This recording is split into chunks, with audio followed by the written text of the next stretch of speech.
Mapagpalang araw mga kasawlo, kumusta po kayo? Kumusta po ang lahat?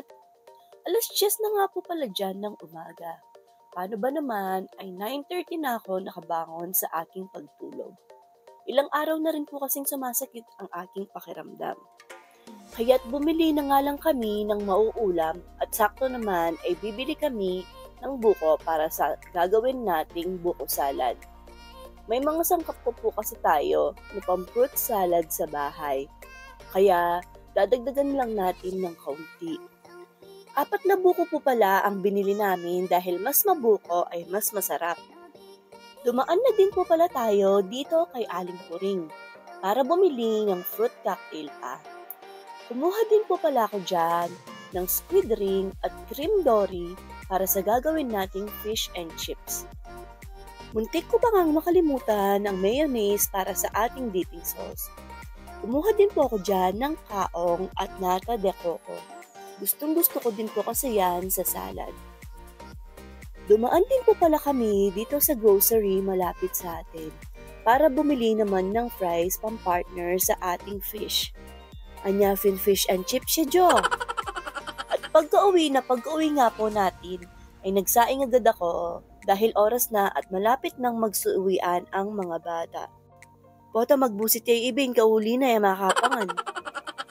At saktong pagkaluto naman po ng kanin ay ang pagdating ng mga bata galing sa school. Oha, energetic yan. Kaya agad ko na pong inasikaso ang lamesa para kumain. 3 na nga lang kami ay iba-iba pa ang mga ulam namin. Improving! Lagat apalya ka ako, bopis kang ati, kari-kari naman kang raya. Kain po tayo mga kasawlo. At habang kumakain po tayo dyan ay manyermon po Jo.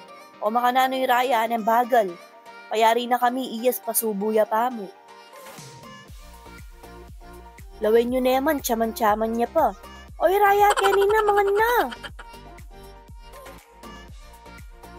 Pagkaalis nga po ng mga bata ay pinabiyak ko na ang mga buko kay Sao. Kinuha at sinala ko po pala ang sabaw ng buko. Gustong-gusto ko po kasi yan ng puro. Hinugasan ko po pala ang mga buko para maiwasan ang agad na pagkaasim ng ating gagawing salad. Gusto ko din po pala sa buko ay malaki ang pagkakagayad kaya ang ginamit ko po na pangkayod ay kutsara. O di kaya naman ay puwet ng tong. Mas malinamnam kasi ang buko salad pag mas malaki ang kayod sa buko. Napatiktikan ko na nga po pala ang fruit cocktail.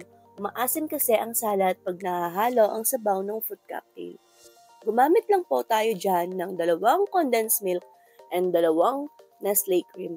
Yung 1/4 ay sobra lang natin, kaysa masira lang sa ref ay inalagay na natin.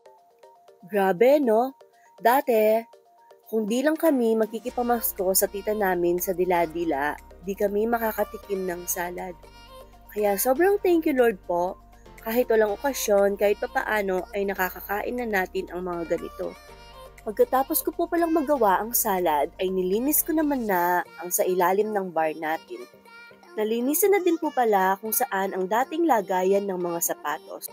Siyempre, i-flex ko din po pala ang bagong screen door natin. Charot! Bagong linis lang po yan.